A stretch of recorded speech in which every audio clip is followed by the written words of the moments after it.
Hello guys, இன்னைக்கு வீடியோவில் எதை பற்றி பார்க்க போகிறோம் அப்படின்னு சொல்லிட்டு பார்த்தீங்கன்னா, கொத்தமல்லி எப்படி விதைக்கிறது அப்படின்னு சொல்லிட்டு இந்த வீடியோவில் உங்களுக்கு சொல்லி தர போகிறோம். மறக்காமல் நம்ம பேஜ் இப்போ தான் ஃபஸ்ட் டைம் பார்க்குறீங்கன்னா சப்ஸ்கிரைப் பண்ணி வச்சுங்க ஃப்ரெண்ட்ஸ். ஏன்னா கொத்தமல்லி வந்து எப்படி விதைக்கலாம், இங்கே பார்த்தீங்களா, இது பார்த்தீங்கன்னா கொத்தமல்லி தான். இங்கே பாருங்க, இது விதைச்சி கரெக்டாக கிட்டத்தட்ட ஒரு 30 நாள் அந்த மாதிரி ஆக போகுது. இந்த கொத்தமல்லி விதைச்சி வந்து 30 நாள் ஆக போகுது.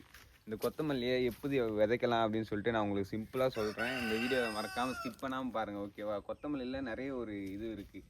ஃபார்மிங் பிஸ்னஸை பற்றி உங்களுக்கு தெரியும்னா மறக்காமல் நம்ம பேஜ் ஃபாலோ பண்ணி வச்சுங்க. இந்த ஃபார்மிங்கில் என்னென்ன பிஸ்னஸ் பண்ணலாம், எப்படி நம்ம இதை மார்க்கெட்டிங் பண்ணலாம் அப்படின்னு சொல்லிட்டு ஒரு வீடியோவில் காய்ஸ். நீங்கள் ஃபஸ்ட்டு கொத்தமல்லி விதைக்கணும்னா அதுக்கு வந்து ஃபஸ்ட்டு நம்ம நிலத்தை வந்து ரெடி பண்ணணும். இந்த நிலத்தை வந்து நம்ம 2-3 டைம் வந்து நல்லா உழுகணும்.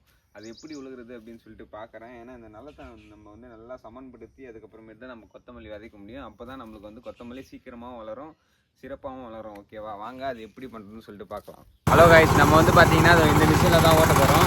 இந்த மிஷினில் தான் வந்து கொத்தமல்லி விதைக்கிறதுக்கு வந்து நம்ம ஓட்ட போகிறோம். அது எப்படி ஓட்டுறது அப்படின்னு சொல்லிட்டு முழுசாக பாருங்கள், ஓகேவா? இந்த மிஷின் வந்து பார்த்தீங்கன்னா கிட்டத்தட்ட ஒரு 60,000 அந்தமாரி வரும். நீங்கள் சிம்பிளாக நீங்கள் கீரை பிஸ்னஸ் பண்ணணும் அந்தமாரி இது பண்ணிங்கன்னா கரெக்டாக இந்த மிஷின் உங்களுக்கு வந்து கரெக்டாக இருக்கும்.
இப்போ பார்த்தீங்கன்னா 1க்கு 2 டைம் வந்து நல்லா மண்ணை வந்து நல்லா உழுதுட்டோம். இந்த அளவுக்கு நல்லா மண்ணை வந்து உழுதுட்டோம். இது உழுதுட்ட பிறகு அடுத்து என்ன பண்ணணும் அப்படின்னு சொல்லிட்டு கேட்டிங்கன்னா, நம்ம வந்து இந்த நார்மலாக மம்முட்டி வச்சு இதை வந்து சமன்படுத்தணும். இதை வந்து சமன்படுத்தினா தான் நம்ம வந்து இதை விதைக்கிறதுக்கு வந்து கரெக்டான ஒரு அளவு, ஓகேவா?